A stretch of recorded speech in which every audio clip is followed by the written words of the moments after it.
This story is titled, My Golden Brother's Wife Lied to Everyone That I Impregnated Her and My Parents Instantly Believed Her. But I didn't let it slide and forced a DNA test. Turns out neither of us was the biological father. Now the family and brother are begging for forgiveness. Hey Reddit, my name is Marcus and I'm 29 years old. I run a small auto repair garage in Tampa where I make a decent living and pay my taxes like any other responsible citizen. I've always been the type to mind my own business and keep things simple. Nothing special, nothing fancy about my life. I'm just a normal guy who handles his responsibilities and stays out of trouble. I never thought that living such a boring, predictable life could somehow make me a target for someone's vindictive scheme. I was dead wrong about that assumption, and it nearly cost me everything I'd worked to build. My older brother Vincent is 32, and has always been the one who seemed to have his life figured out. He married young, went through a divorce without any major drama, and generally appeared to navigate life's challenges with ease. About 4 years ago, he introduced our family to his new girlfriend Cassandra, who was 28 at the time. From the moment I met her, Cassandra struck me as different from Vincent's ex-wife. On the surface, she seemed calm and friendly enough, presenting herself as the kind of person who would fit seamlessly into our family dynamic. But there was something about her that immediately set off alarm bells in my head. Something I couldn't quite put my finger on at first, but that felt fundamentally wrong. The first real glimpse of who Cassandra truly was came during that initial awkward dinner at my mother's house. While everyone else seemed charmed by her polite demeanor, I could see through the facade. She had this unsettling way of dominating every conversation, steering topics back to herself no matter what we were discussing. Even worse, she had perfected this technique of subtly putting others down while making it sound like she was giving them a compliment. I remember one particular instance when my mother served her famous lasagna, a recipe she'd been perfecting for decades. Cassandra took a bite, smiled sweetly, and commented on how brave it was that my mother still tried to cook traditional dishes at her age. Another time, she complimented my cousin's dress by saying how courageous it was for her to wear those particular colors with her skin tone. The words sounded like praise, but the underlying message was clear to anyone paying attention. While the rest of my family seemed to be falling for her act completely, I maintained a neutral stance. I didn't fake enthusiasm about having her around, and I certainly didn't pretend we were going to become instant family. I think that's exactly when I first appeared on her radar as a potential problem. It became increasingly clear that Cassandra always had some kind of angle she was working. Whenever people talked about their problems or challenges, she had this remarkable ability to somehow make the conversation about herself instead. Even with complete strangers, there was always this weird competitive edge to her interactions, as if she needed to establish dominance in every social situation. I'll never forget the time I witnessed her argue with a teenage cashier over a $3 coupon. What should have been a simple transaction turned into a 25-minute ordeal where she berated this poor kid, nitpicking every detail of the store's coupon policy until the teenager was practically in tears. It was completely disproportionate to the situation, but Cassandra seemed to derive some twisted satisfaction from wielding that kind of power over someone who couldn't fight back. A few months later, Vincent announced that he and Cassandra were engaged. I wasn't particularly surprised by the news, but I could tell that not everyone in the family was thrilled about it. After the announcement, my dad pulled me aside privately and shared his concerns. "That woman's going to be trouble for Vincent," he said quietly, looking around to make sure no one could overhear us. "Mark my words, she's not what she appears to be." It was reassuring to know that he saw through her act, too. But as he pointed out, it wasn't our place to tell a grown man who he should or shouldn't marry. I didn't think much more about the situation until Vincent approached me with a request that would change everything. He asked if I could give Cassandra a part-time job at my garage while she was planning their wedding. According to him, she wanted to earn some extra money and stay busy during the engagement period, and he thought it would be a great way for me to help out a future family member. When I hesitated to give him an immediate answer, my mother got involved. She called me that same evening, insisting that family always helps family and that it would only be a temporary arrangement. The pressure kept mounting from multiple directions, with Vincent becoming increasingly insistent about the whole thing. During one particularly irritating conversation, he even had the audacity to suggest that I owed him for referring some business my way the previous year. Eventually, I caved to the family pressure and agreed to hire Cassandra. It was the biggest mistake of my life, and I would pay dearly for that moment of weakness. From the very first day she started working at my garage, she was an absolute nightmare as an employee. She consistently showed up late, spoke to customers like they were idiots, and treated my other employees as if they were her personal servants. One of the most frustrating aspects of having her around was how she constantly interrupted Tyler, my lead mechanic, while he was trying to help customers. She would contradict his technical advice with completely incorrect information, creating confusion and undermining his expertise. It was embarrassing and unprofessional, but she seemed completely oblivious to the problems she was causing. The disasters kept piling up. She accidentally deleted an important customer database that we were supposed to back up, then had the nerve to blame it on what she called confusing procedures. To make matters worse, she started changing the work schedule without consulting me, giving herself all the easiest shifts while pushing the heavy lifting and difficult tasks onto my other employees. During her first week alone, she screwed up the parts inventory counts so badly that we ended up ordering double the brake pads we actually needed. When I brought this costly mistake to her attention, she just shrugged it off and said her business brain worked differently than my technical brain. She was constantly on her phone during work hours, always quickly putting it away whenever I walked by, as if I wouldn't notice what she was doing. The situation reached a new low when I caught her scrolling through Instagram during what should have been a serious customer consultation. The customer was an older gentleman who needed transmission work on his late wife's car, and he was explaining how emotionally important this vehicle was to him.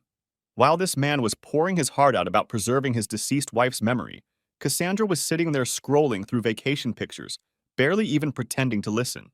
It was one of the most disrespectful things I'd ever witnessed in a professional setting.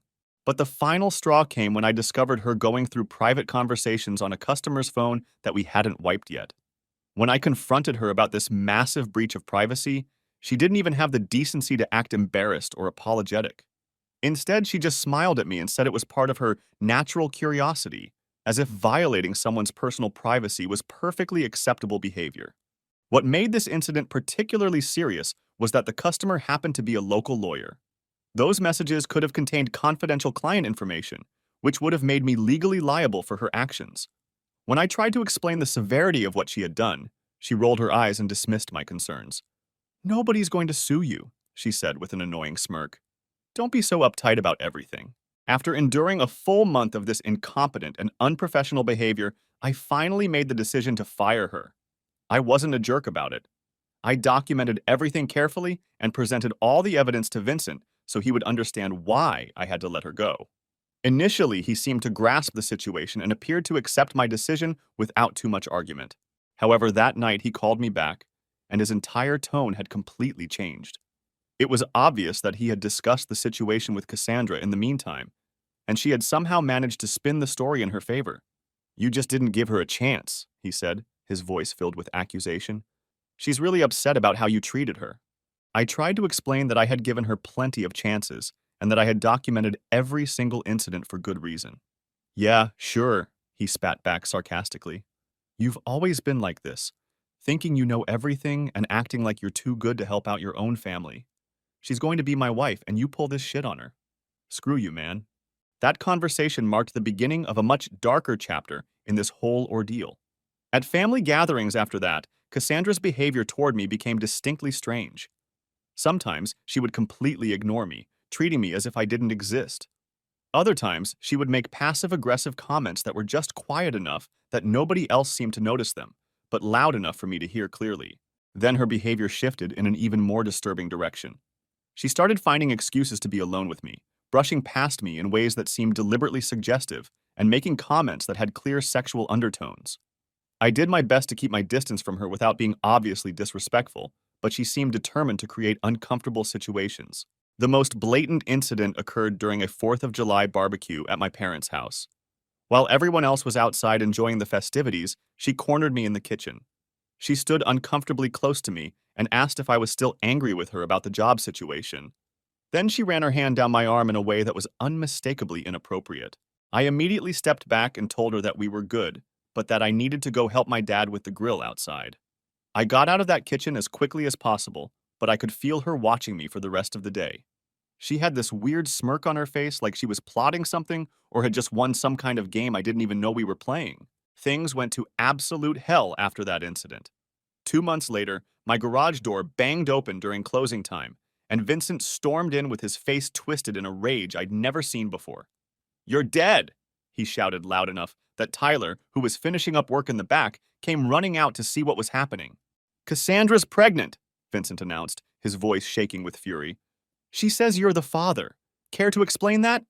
I literally couldn't speak for several seconds. The accusation was so absurd, so completely out of left field, that my brain couldn't process what I was hearing. When I finally found my voice, I told him he was completely out of his mind. I had never touched Cassandra inappropriately, never had any kind of romantic or sexual relationship with her, and certainly had never done anything that could result in a pregnancy. Vincent didn't believe a word I said. He lunged across the counter and grabbed my shirt, and Tyler had to physically pull him away from me. As Tyler was forcing him toward the door, Vincent snarled, "Cassandra gave me details and dates that matched up perfectly. I can't see her making something like this up." Within just a few days, my name was completely mud throughout the family and beyond. My mother was crying on the phone, devastated by what she believed was my betrayal of the family trust. My cousin Nicole sent me a 3-paragraph text message explaining how she had always known something was off about me and how I was lucky that Cassandra wasn't pressing criminal charges for what I had supposedly done to her. My Uncle Dave called me directly, his voice cold and filled with disgust. "You're absolutely shameless," he said, "taking advantage of your brother's fiancée like that. You disgust me." My aunt uninvited me from a family dinner that had been planned for weeks, and it became clear that everyone wanted to stay as far away as possible from the monster they now believed I had become. Throughout this nightmare, my dad was the only family member who called me from the very beginning to offer his support. "That woman's been looking for a way to cause trouble since day one," he told me during one of our conversations. "We're going to fight this thing and prove you're innocent." What hurt the most was that not a single other person bothered to ask for evidence or question Cassandra's story. No one demanded proof. No one asked for details that could be verified. And no one seemed to think it was strange that these allegations were coming from someone who had already shown herself to be manipulative and vindictive. They simply took her word as sacred truth, while she walked around with this smug, victorious smile, clearly enjoying the fact that she had me completely cornered. But that was just the beginning of this ordeal, because I wasn't about to lower my head and accept this injustice. If my brother and half my family wanted to throw me under the bus based on zero evidence and the word of a woman they barely knew, they were about to learn exactly what happens when you back the wrong horse and bet against someone who's willing to fight for the truth. 3 weeks after Cassandra dropped her bombshell accusation, things got even worse instead of better. Rather than anyone coming to their senses and questioning her story, I found myself sinking deeper into a swamp of silence and suspicion that seemed to be spreading throughout my entire community. The accusation had spread far beyond just my family members. Neighbors, my mom's coworkers, people at the local gym. In a town this size, word travels fast. And suddenly I was that guy. I had transformed from the quiet, normal auto mechanic who minded his own business into someone who had supposedly turned out to be a predator. I started noticing the changes in how people treated me almost immediately. The barista at my regular coffee shop, who used to chat with me about weekend plans and local events, now just silently handed over my order without making eye contact. The owner of the parts store next to my garage, someone I'd known and done business with for 8 years, suddenly found reasons to be in the back room whenever I came in to pick up supplies. My business took a direct and devastating hit. Within the same week, 4 of my regular clients called to cancel their service contracts. All of them gave vague excuses about budget cuts or deciding to go in a different direction with their automotive needs. Right after years of satisfied service and positive relationships, they all coincidentally decided to cut costs during the exact same month that Cassandra's story hit the local rumor mill. It wasn't just my older, more conservative customers either. A local delivery company that had been sending me all their fleet repairs for the past 3 years suddenly went completely dark. The owner, someone I'd occasionally played pool with at the local bar, stopped returning my phone calls entirely. I later found out through mutual acquaintances that he'd switched to a shop that was 40 miles away, choosing to deal with the inconvenience and extra travel time rather than continue working with me. Vincent had completely cut me off from any form of communication. He wouldn't answer my calls, wouldn't respond to text messages, and refused to even acknowledge my repeated demands for a DNA test that would prove my innocence once and for all. His silence wasn't just passive, it carried weight and served as a condemnation without requiring him to face a trial or present any actual evidence. The situation with my mother was perhaps the most heartbreaking aspect of this entire ordeal. She had taken Vincent's side completely, and one night she called me with her voice shaking with emotion. She actually asked me if it was possible that I had done something inappropriate to Cassandra. That was the moment I truly realized how deep this poison had spread. Even my own mother, who had known me my entire life, had allowed doubt to creep into her mind about my character. Possible? I responded, my voice filled with disbelief.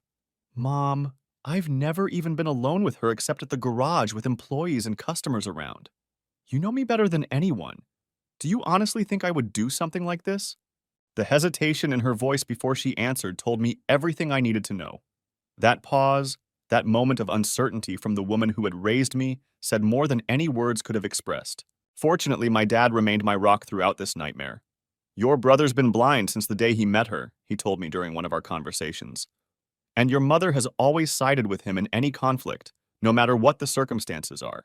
He helped me start documenting everything we could think of, building a case that we hoped would eventually clear my name. Meanwhile, Cassandra was playing her victim role with disturbing precision and skill. She kept adding new details to her story, elaborating on how I had supposedly been understanding and supportive while she was going through emotional confusion in her relationship.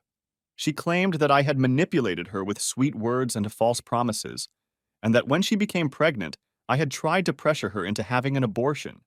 According to her latest version of events, when she refused to terminate the pregnancy, I had threatened to destroy her reputation socially if she told anyone the truth. She delivered these increasingly elaborate lies with tears in her eyes to Vincent, to my mother, and to my aunt, who called me specifically to tell me that she couldn't help but feel horrified by what she had heard. The performance was so convincing that even family members who had known me for decades were starting to question everything they thought they knew about my character. What made this situation even more infuriating was that there was still no actual medical evidence to support any of Cassandra's claims. She kept insisting that she was pregnant and that I was the father, but she hadn't shown any documentation to prove the pregnancy itself was real. Every time the subject of a DNA test came up, she refused to take one, claiming it would be too risky for the fetus and that she needed emotional stability rather than what she called a hostile environment. I started to wonder if this wasn't just a random attack on my character, but rather a calculated strategy designed to gain something else entirely. Maybe she was seeking attention, or trying to gain more control over Vincent, or looking for some kind of financial benefit. Or perhaps she was simply getting sadistic pleasure from systematically destroying another person's life and reputation. This wasn't just family drama or relationship conflict. This felt like premeditated destruction of everything I had worked to build. Tyler was the only employee who stuck around after the rumors started circulating and affecting my business. I saw exactly how she acted when she worked here, boss, he told me after a particularly slow day at the garage when we'd barely had any customers. She was always trying to get you alone, touching your arm, leaning in too close when she talked to you. I watched her do it multiple times when she thought nobody was looking. She's completely full of crap, and I'll tell anyone who asks about it. My dad suggested that I should try talking directly to Vincent one more time, hoping that maybe we could cut through the emotions and get to the truth. I agreed to meet him at a local diner, thinking that a public place might keep things civil. It turned out to be a big mistake. Vincent showed up already worked up, with bloodshot eyes that suggested he hadn't been sleeping well. "Just admit what you did," he said, his voice low but filled with intensity. "Just admit it, and we can figure out how to deal with this situation." I looked him straight in the eye and spoke as clearly as I could. "I didn't touch Cassandra, not ever. She's lying about everything, and you're too blind to see what she's really doing to our family." He stood up so fast that his chair fell backward, creating a loud crash that made other diners turn to stare at us. He leaned over the table, getting close to my face, and hissed, "You're dead to me." Then he stormed out of the restaurant, leaving me sitting there alone while everyone watched. That night, I contacted a lawyer who specializes in defamation cases. After listening to my story for nearly an hour and reviewing the documentation I had compiled, he looked me directly in the eye and delivered some hard truth. "This situation isn't going to stop on its own," he said. "If you let her version of events prevail without fighting back legally, then no matter how innocent you actually are, everyone will remember what she said about you. They won't remember what you kept silent about." That advice hit me harder than anything else that had happened up to that point, because I realized he was absolutely right. What hurt the most wasn't just the lie itself, but the sense of complete abandonment I felt. The way Vincent and my mother had chosen the comfort of believing Cassandra's story over the discomfort of questioning it was devastating. They had decided it was easier to accept her version of events than to consider the possibility that they were wrong. But I want to make something absolutely clear. This game wasn't going to end the way Cassandra expected it to. I was prepared to force each and every one of them to look me in the eye when the truth finally came out. And when that moment arrived, I wasn't going to hesitate to collect on every single act of betrayal they had committed against me during this ordeal. A month into this absolute nightmare, the situation had gotten even more twisted and complex. Every morning I woke up feeling like I was on trial before some invisible court. One that didn't need evidence or proof, just rumors and accusations to render its judgment. Cassandra's story had become increasingly elaborate with each telling, and she seemed to be enjoying the creative process of building her fictional narrative. Now she was claiming that I used to visit the garage after hours, specifically to spend time with her, and that we'd stay alone together until late in the evening.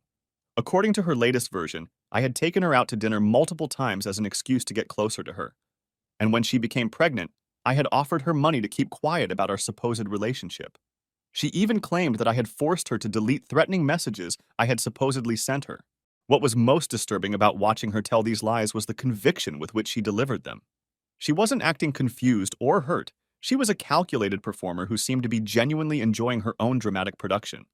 She had clearly put thought and effort into crafting a believable story, and she told it with the confidence of someone who knew exactly what she was doing. She had also gotten remarkably specific with certain details, which made her lies sound more credible to people who weren't paying close attention. For example, she claimed that we had shared an intimate moment in the back storage room during my garage's New Year's party. The problem with that particular detail was that I had never thrown a New Year's party at my garage. We always just did gift cards for the employees and gave everyone an extra day off during the holidays. It was such an obvious fabrication, but Vincent was too emotionally invested in her story to notice these glaring inconsistencies. The effects on my daily life had become absolutely brutal. I had lost 4 major contracts with clients who suddenly preferred not to get involved in situations that could compromise the integrity of their company, as one of them put it. My reputation, which I had spent years building through honest work and reliable service, was now being treated like a liability that businesses wanted to avoid. My largest corporate client was a trucking company with 6 locations that had been giving me a $5,000 monthly service contract. The fleet manager, someone I had worked with closely for 4 years and considered a professional friend, pulled their entire contract overnight. When she delivered the news, she couldn't even look me in the eye. "It's not personal," she said, clearly uncomfortable with the conversation. "It's just about optics and how things might look to our other clients." Optics, as if I was some kind of public relations problem rather than a human being whose life was being systematically dismantled by lies and rumors. The casual way she dismissed years of professional relationship and quality service was almost as devastating as the financial loss itself. Even my most routine activities had become uncomfortable experiences. At the diner where I had eaten breakfast every Saturday morning for 6 years, the owner who I used to discuss sports and politics with regularly couldn't bring himself to maintain eye contact. He would just put down my coffee and disappear into the kitchen without saying a word, leaving me to eat in awkward silence. That's when the full weight of what was happening really hit me. This accusation had taken root in people's minds so deeply that evidence or proof didn't seem to matter anymore. I didn't need concrete confirmation to know that people believed the worst about me. I could see it clearly in the averted gazes, the suddenly closed doors, and the conversations that died abruptly whenever I entered a room. Meanwhile, Cassandra had started posting passive-aggressive content on social media that was clearly designed to generate sympathy and support for her supposed situation. She never mentioned me by name directly, but she would post phrases like, "When monsters have the face of an angel, and justice comes in the form of a child." People who didn't know the full context would comment with supportive messages, not realizing they were participating in what amounted to a public lynching of my character and reputation. I had to start taking screenshots of everything she posted, because my lawyer explained that we needed to document this pattern of defamation. He wanted to show how she was deliberately cultivating public sympathy while simultaneously working to destroy my reputation through social media manipulation. It was absolutely surreal to watch her weave this elaborate fantasy narrative while knowing the truth, but being completely powerless to make anyone believe my side of the story. The irony was that while I was fighting desperately just to clear my name and restore some semblance of normalcy to my life, she had created this heroic narrative where she wasn't just a victim, but practically a martyr standing up against injustice. What made the situation even more frustrating was that nobody, not one single person except my dad and Tyler, had demanded any kind of proof or evidence. The presumption of innocence that's supposed to be a fundamental principle in our society apparently didn't apply to me in this situation. Fortunately, my best friend Diego had remained solid throughout this entire mess. He had known me since high school and didn't buy Cassandra's story for even a second.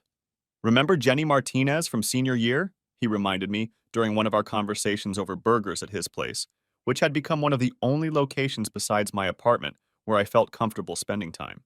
"She pulled the exact same kind of manipulative crap back then," Diego continued. "Different story, same basic playbook.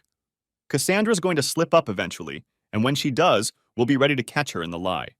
The only real progress in this nightmare had been through my lawyer's methodical approach to building a case. We had systematically documented every incident from the day Cassandra started working at my garage, creating a timeline that showed her pattern of inappropriate behavior. Tyler had provided a written statement detailing her unprofessional conduct and the inappropriate advances she had made toward me while she was employed there. We had also collected reports from other employees about her general incompetence and unprofessional attitude. My lawyer had even gone the extra mile to track down Cassandra's previous employers, and what he discovered was eye-opening. It turned out that this wasn't her first experience with workplace drama and false accusations. She had worked at a marketing firm in the next county over and had left under what were described as mysterious circumstances.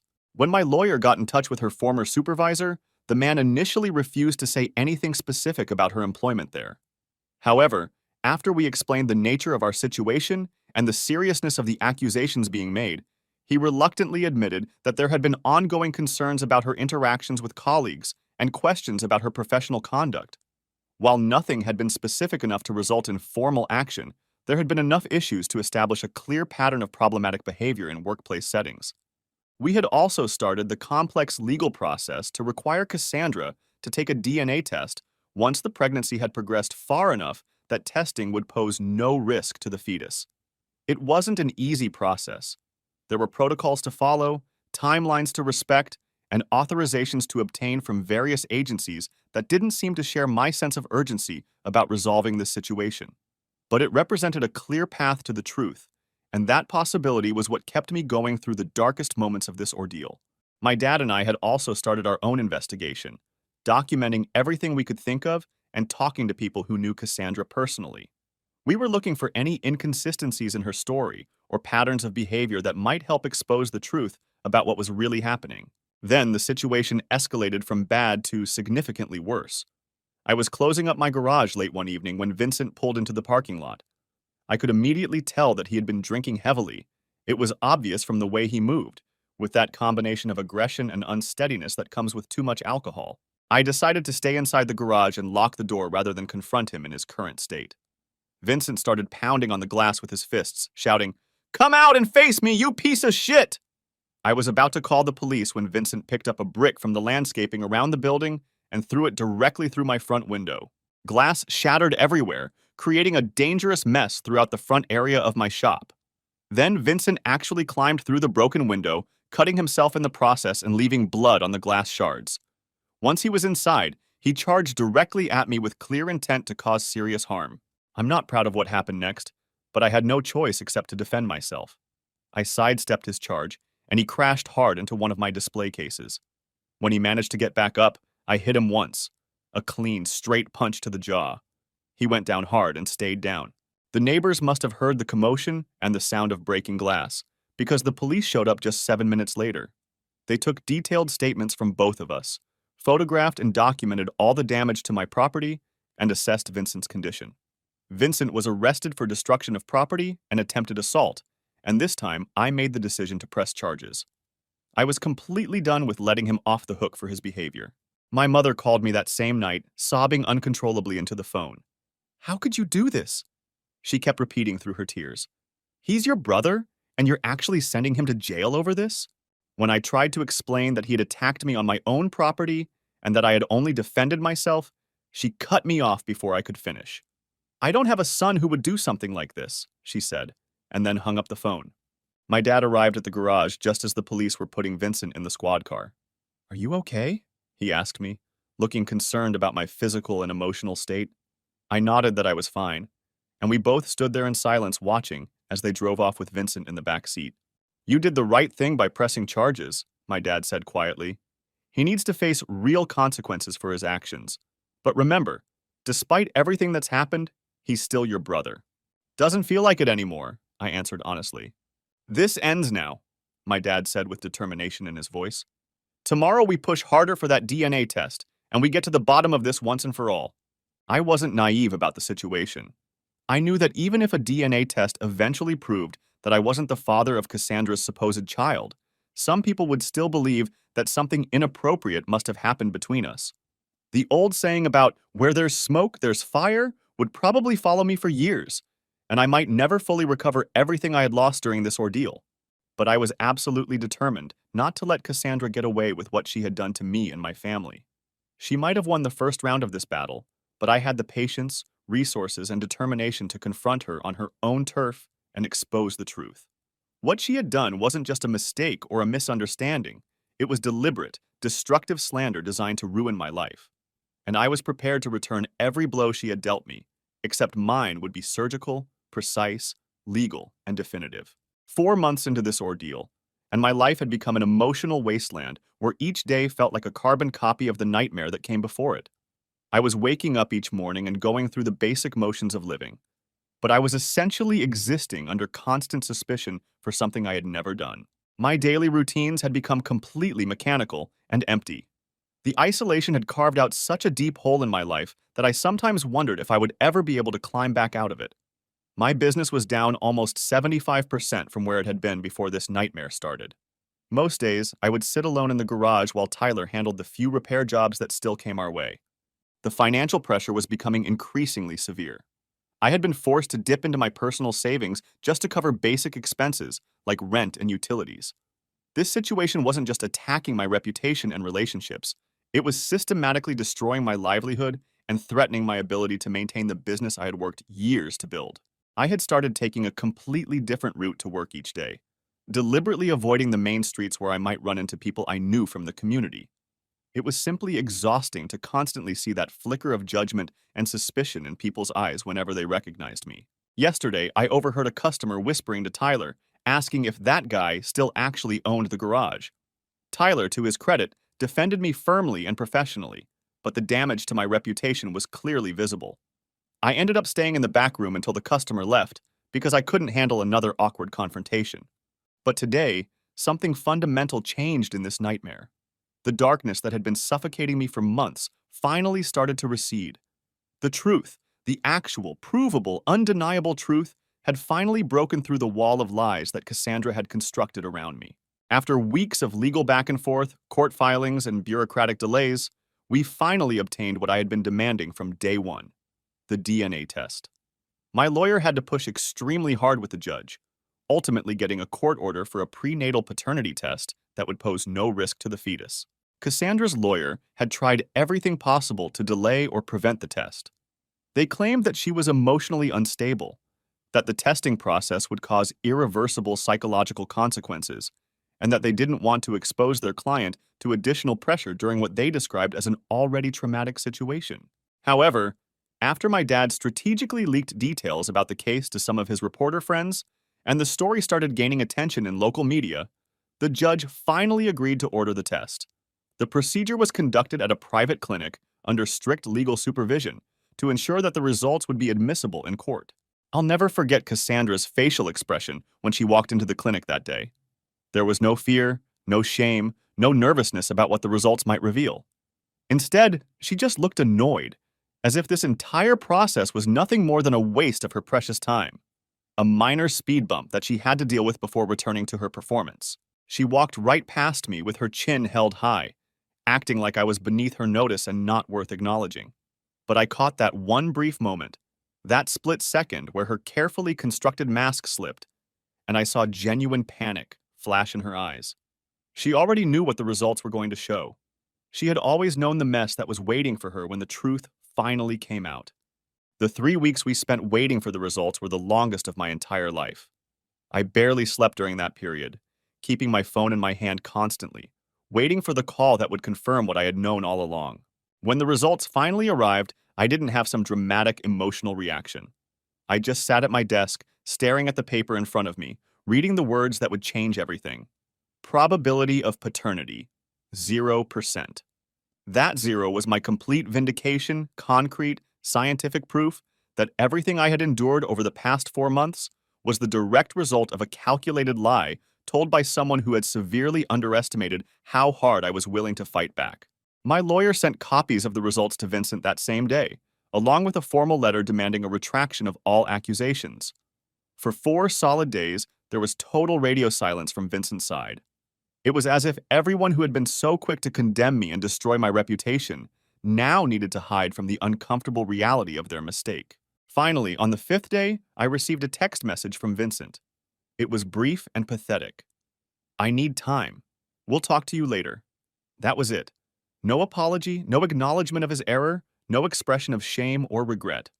Just an empty, lukewarm, cowardly message that only strengthened my resolve to see this through to the end. Then the situation became even more interesting. My lawyer, who had been conducting a thorough investigation into the background of this case in preparation for a potential defamation lawsuit, discovered significant inconsistencies in the medical documents that Cassandra had presented as evidence of her pregnancy. There were altered dates, references to non-existent doctors, and document formats that didn't match the standards used by the clinic she claimed to have visited. When we cross-referenced this information with the clinic where the DNA test had been performed, we discovered that they had absolutely no previous record of Cassandra in their system. No appointments, no checkups, no prescriptions, no documentation of any kind, nothing. That's when my lawyer carefully suggested what I had already started to suspect based on all the evidence we had gathered. Cassandra had never actually been pregnant at all. She had fabricated the entire pregnancy from the very beginning. I almost couldn't believe it at first, not because I had any trust left in Cassandra's honesty. I already knew she was a complete fraud, but because it seemed almost inconceivable that someone would go to such extreme lengths just to destroy another person's life. The idea that she would fake an entire pregnancy, falsify medical documents, and maintain such an elaborate lie for months without ever breaking character seemed beyond what I thought any rational person would be capable of.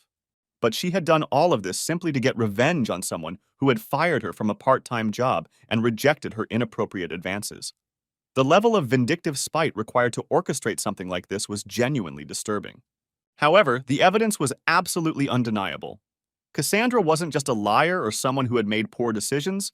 She was a pathological manipulator with a genuine talent for destruction and chaos. My lawyer decided to dig even deeper into her background, and what he found was a clear pattern of similar behavior throughout her past.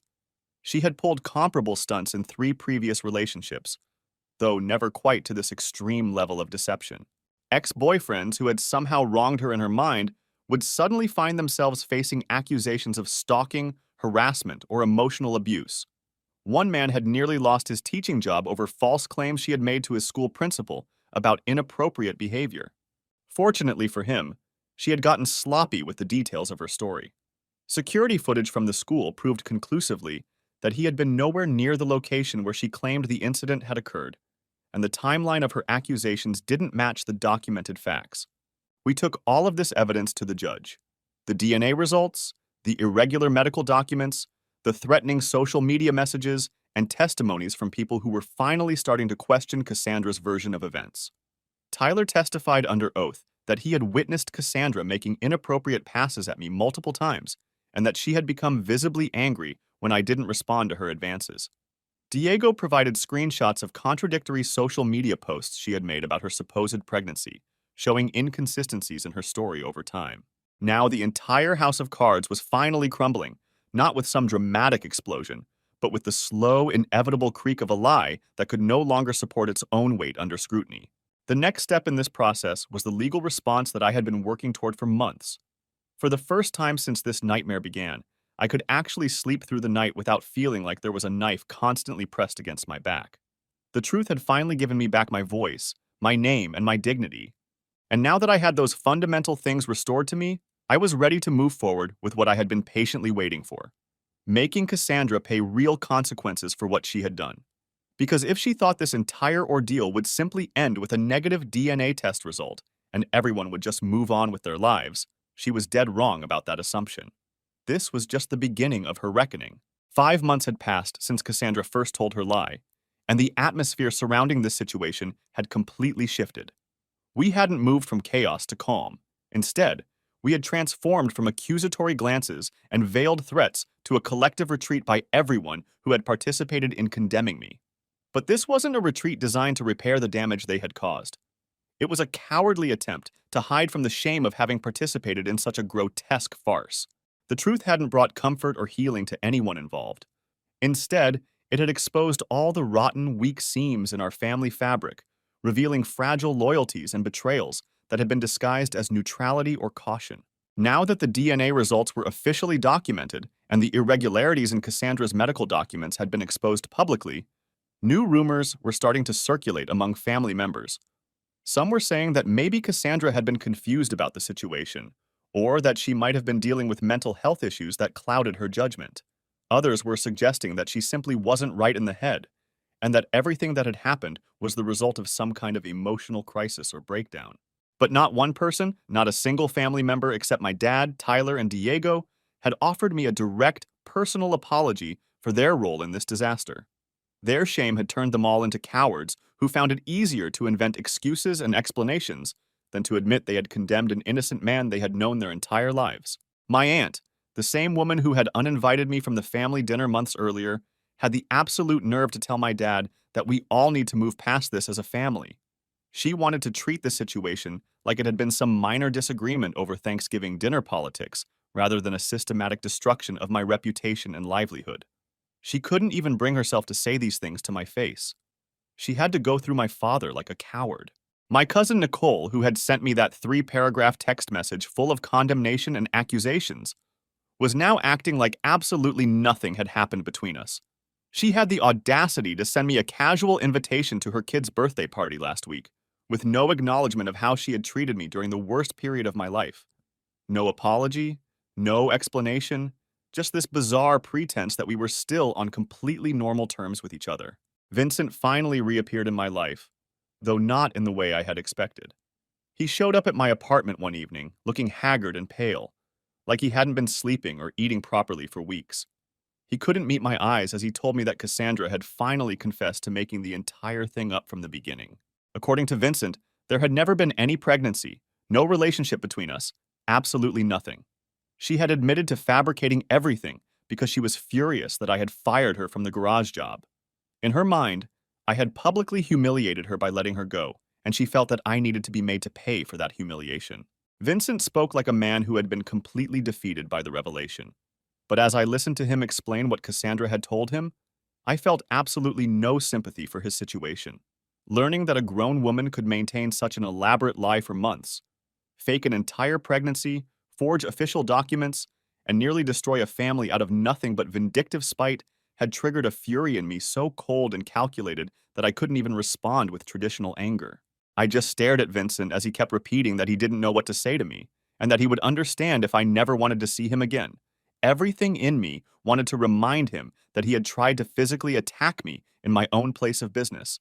I wanted to point out that he had chosen to believe a woman he had known for 4 years over his brother of 29 years, without ever asking for proof or evidence. Instead of unleashing all the anger and resentment I had been carrying, all I said to Vincent was, "Get out." He tried to say something more, probably some additional attempt at an apology or explanation, but I held up my hand to stop him. "Get the fuck out of my apartment," I repeated. He left without saying another word. The very next day, I received a message from Cassandra herself, the first direct contact she had initiated with me since this entire nightmare began. I expected it to be some kind of apology or admission of guilt, but instead, what I got was even more infuriating than her original lies. Her message read, "I know everything got out of control, but I'm going through a hard time emotionally and didn't fully understand the consequences of my actions. Please withdraw the lawsuit. Do it for Vincent, if not for me." I had to read those words multiple times just to process the sheer audacity of what she was asking. This woman, who had spent months systematically defaming my character, who had encouraged and fueled lies about me on social media, who had nearly destroyed my business and torn apart my family, was now asking me for compassion and understanding. She was asking me not to pursue legal consequences for what she herself had deliberately destroyed. I didn't respond to her message at all.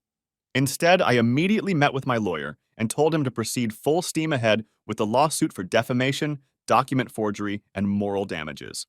We weren't backing down or showing any mercy at this point. We spent considerable time calculating the actual financial damage that her lies had caused. The lost contracts, the equipment I'd been forced to sell to keep my business afloat during the worst months, the reputation damage that would take years to fully rebuild. It all added up to over $250,000 in direct, measurable losses. And that didn't even account for the future business impact or the emotional damages I had suffered. This legal action wasn't about clearing my name anymore, because that was already happening as the truth came out. This was about establishing a clear precedent and making sure that Cassandra and everyone who had participated in this lie understood that words have real consequences. Actions have weight and meaning, and no one has the right to systematically destroy another person's life out of anger, envy, or resentment. Some people might call my approach vindictive or excessive, but I called it justice. I didn't care if the legal process was slow or if the punishment wasn't as severe as I thought it should be. What I wanted was an official record, a legal document that would state in clear, unambiguous terms that I had been defamed, that lies had been told about me, and that I had been persecuted without any reasonable justification. I wanted Cassandra to face the stain of this legal judgment every time she applied for a job for the rest of her life. I wanted her to know that there was an official court ruling that contradicted her whispered version of events. I wanted Vincent to remember that his blind faith in a proven liar had turned his own brother into a social pariah. This wasn't impulsive revenge driven by emotion. This was meticulous, calculated justice, a systematic reparation process that didn't seek to shout or create drama, but simply to establish the facts in a legal forum. Everyone who had participated in this nightmare was going to face real consequences, and I was going to pursue those consequences with the same coldness and determination they had shown when they condemned me without evidence. 7 months had passed since Cassandra first launched her poison dart at my life. Today, looking back at the emotional storm, the financial losses, and the social isolation that had been caused by her carefully crafted lie, I can say that the truth has not only been legally recognized, but has produced genuine, tangible consequences for those responsible. Justice had finally spoken with the implacable weight of evidence, cross-examinations, forensic reports, and sworn testimonies that systematically dismantled Cassandra's elaborate artifice piece by piece. The final hearing was held last week, officially closing this chapter of the ordeal. But I want to be completely honest about something. Wounds from this kind of betrayal don't magically heal just because a court issues a ruling in your favor. They remain under your skin, only truly soothed when the person who caused the damage pays a real price for what they did. The final hearing was absolutely unforgettable, not as some dramatic climax to the story, but because for the first time in 7 months, I saw everyone involved in this situation gathered together in one place, forced to confront the truth without excuses, evasions, or the ability to hide behind rumors and gossip. Cassandra arrived at the courthouse dressed with what appeared to be carefully studied sobriety, clearly trying to project an image of composure and dignity. However, that facade crumbled within minutes of my lawyer beginning to present our evidence against her. When he displayed the falsified documents she had submitted, ultrasounds that belonged to different patients, forged medical records, pregnancy certificates from clinics that didn't even exist, there was simply no defense possible for what she had done. The level of deception was so crude, so grotesque, and so obviously built on deliberate lies that even her own attorney seemed stunned. He simply nodded along as the evidence was presented and then asked the court for clemency, citing emotional distress and temporary mental instability as mitigating factors for his client's behavior. But then came the real turning point in the proceedings. When the prosecution presented the final pieces of evidence, clinic records that had been cross-referenced against Cassandra's submitted documents, timestamp inconsistencies, and metadata that had been extracted from the PDF files she had provided. Her lawyer leaned over to consult with her and then went completely quiet. Cassandra didn't confess dramatically, she didn't break down crying, and she didn't make any emotional pleas for understanding. She just sat there blinking as the reality of her situation finally hit her. Her attorney requested a brief recess, came back into the courtroom, and quietly submitted a written statement acknowledging that the medical documents had been forged and that no pregnancy had ever actually existed. It wasn't a breakdown or an emotional collapse. It was simply defeat without any fight left in her. Vincent sat through the entire confession and presentation of evidence, with his face getting progressively paler by the minute. Not once during the entire proceeding did he look in my direction or make any attempt at eye contact. My mother wasn't present at the hearing. She had claimed illness, though my dad later told me it was really just shame that she couldn't bring herself to face in a public courtroom. My dad sat directly behind me throughout the entire hearing, providing a solid, reassuring presence at my back during one of the most important moments of this whole ordeal. Tyler and Diego flanked me on either side, the only people besides my father who had believed in my innocence from the very beginning, and had stood by me when it would have been easier to distance themselves from the controversy. When the judge finally announced the ruling, my dad put his hand on my shoulder in a simple gesture that meant more to me than 1,000 words could have expressed. It was a moment of validation and support that I'd been waiting for throughout months of isolation and betrayal. The judge's ruling was crystal clear and comprehensive. Cassandra was found guilty of aggravated defamation, document forgery, and causing moral damages through her deliberate lies. She was ordered to pay a significant financial penalty in installments spread over several years. Plus, she was issued a restraining order that prevented her from approaching or attempting to communicate with me for at least 4 years. The court didn't sentence her to prison time, but that wasn't what I had been seeking anyway. What I had wanted was a precedent, an official legal document that validated everything I had said from day one, something that would restore at least partially the dignity that had been taken from me by a woman who had played the victim without caring about who she destroyed in the process. The judge also ordered her to post a public retraction on the same social media platforms where she had spread her lies about me. Within 24 hours of the ruling, she was required to explicitly state that she had falsely accused me, that there had never been any romantic or sexual relationship between us, and that she had fabricated the entire pregnancy from beginning to end.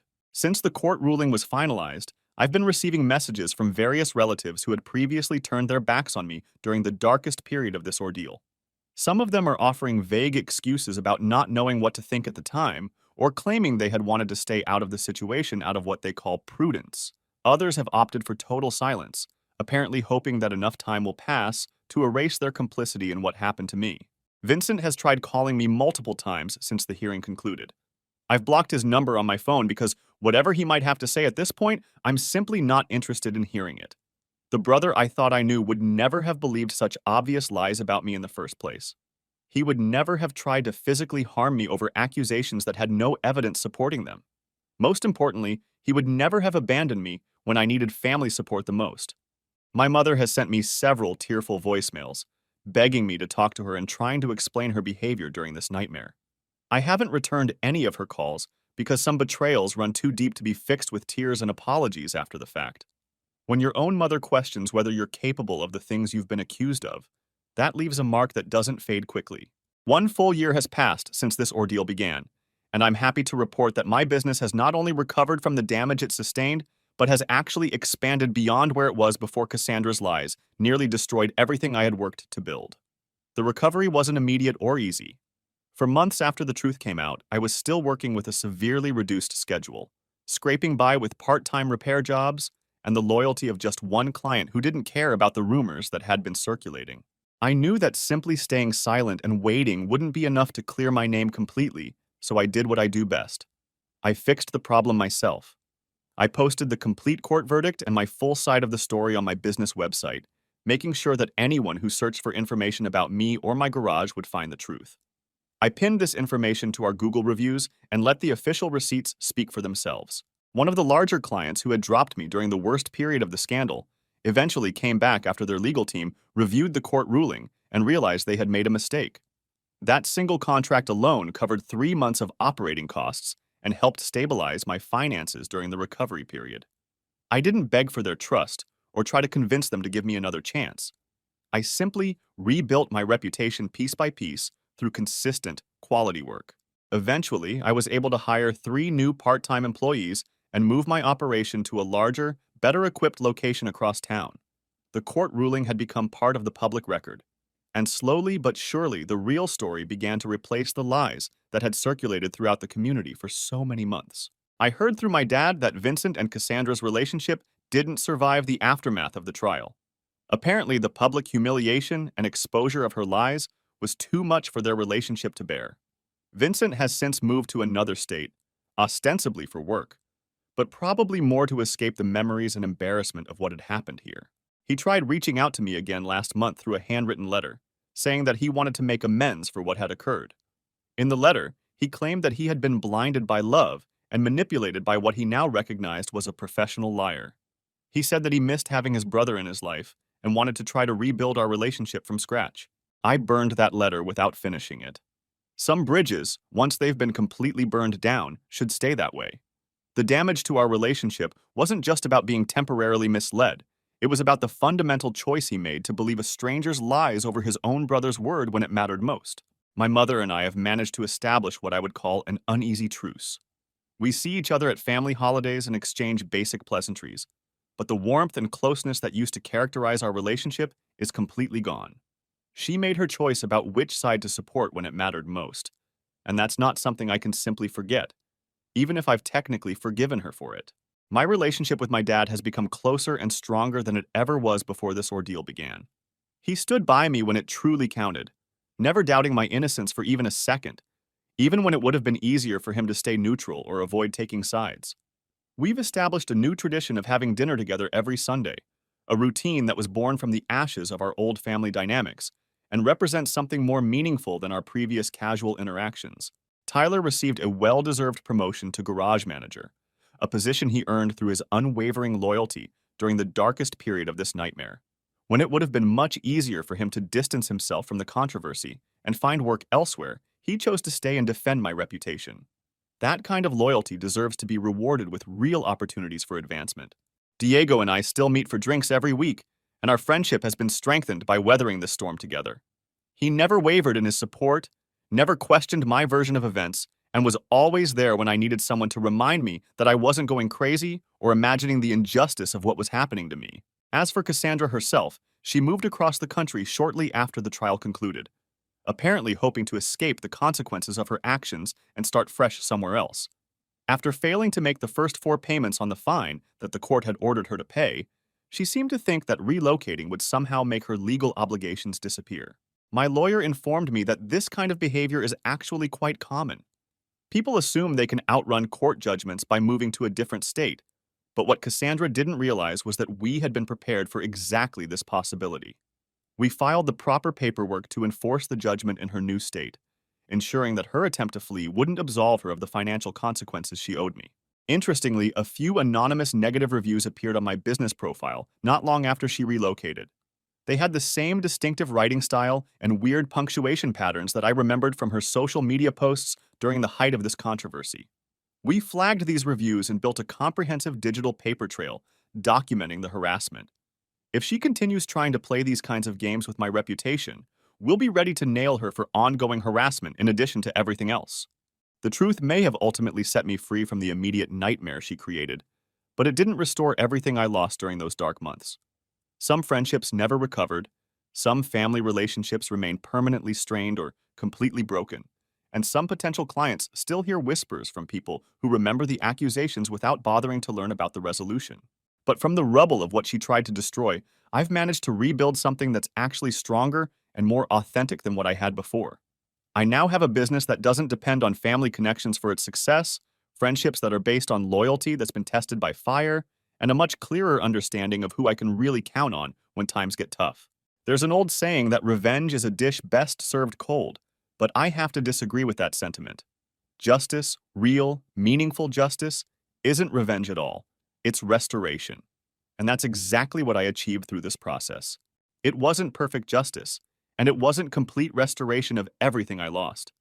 But it was enough to allow me to look at myself in the mirror each morning and know that when they tried to bury me with lies and false accusations, I refused to become a grave for their deception. Instead, I became exactly what they feared most. Someone who wouldn't keep his mouth shut when the truth needed to be told. Someone who was willing to fight as long and as hard as necessary to expose the lies and hold the liars accountable for their actions. So here's my question for anyone who's read this far. Do you think Vincent deserves a second chance at rebuilding our relationship? Was cutting him off completely the right call? Or should I consider giving him an opportunity to make amends? I've tried putting myself in his shoes and imagining how I might have reacted if someone I loved and trusted had told me similar lies about a family member. But damn it, the fact remains that he chose to believe a stranger over his own brother. That's not the kind of betrayal you just bounce back from like nothing happened. Anyway, I really appreciate anyone who took the time to read through this entire story. It's been therapeutic to get it all down in writing and share it with people who might understand the situation. How would you handle it if you found yourself in my position?